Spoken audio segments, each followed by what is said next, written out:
China, home to 1.3 billion Chinese people, and Chinese New Year.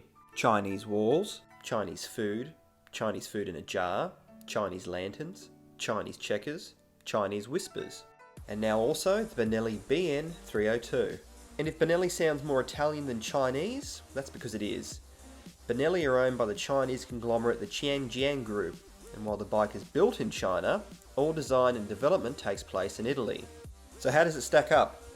Very, very well. In fact, it may even be the best entry-level bike you can get for your dollar. For a similar price to the Honda CBF 300 or Kawasaki Z300, you get dual front discs instead of a single disc, front suspension with preload adjustment, rear suspension with preload and rebound adjustment, plus Pirelli Angel tyres. No other bike gets close to these specifications at this end of the market. And thankfully it's not a case of good parts incorporated into an average bike. The Benelli BN302 rides as well as its spec sheet suggests. Suspension is composed and feedback is excellent. The fact that you can adjust suspension for a variety of rider preferences and circumstances is a huge plus. For some reason, the Benelli feels smaller and nimbler than its competitors, although dimensions are very similar with the wheelbase exactly the same as the Z300. Gear shifts are smooth, although I did experience a handful of false neutrals.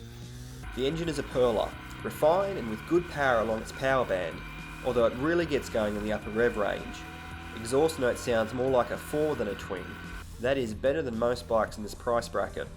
Brakes, both in regards to feel and stopping power, are best in class, though it should be noted that ABS isn't available even as an option at this time. One drawback to the BN302 is its weight. It's nearly 30 kilos more than the competition. It doesn't affect its agility or handling in any way, but it does blunt its straight line performance. Think acceleration more in line with the CB300F than the Ninja, despite the displacement and horsepower advantage it has. Build quality for the most part appears excellent.